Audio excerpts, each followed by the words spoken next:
Sangli ST स्थानकात खाजगी वाहनांचा सुळसुळाट, प्रशासनाचे दुर्लक्ष, अपघात झाला तर जबाबदार कोण?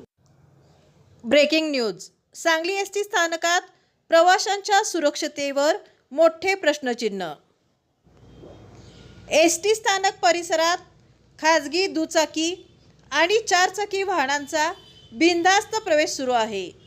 वाहने स्थानकात पार्क केली जातात आणि चालक गाडी तशीच सोडून निघून जातात. धक्कादायक बाब म्हणजे स्थानकाच्या तिन्ही प्रवेशद्वारावर एकही वॉचमन दिसत नाही. मग वाहनांना रोखणार कोण? माईकवरून वारंवार घोषणा होते, आपली वाहने तात्काळ काढून घ्या. पण या घोषणांकडे वाहन चालकांचे साफ दुर्लक्ष. दररोज हजारो प्रवासी या स्थानकातून प्रवास करतात.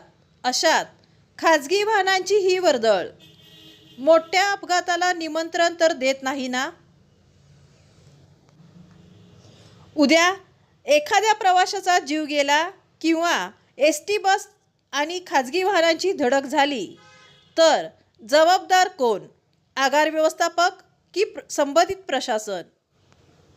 प्रवाशांच्या सुरक्षतेसाठी या अनधिकृत पार्किंगवर तातडीने कारवाई होणार का?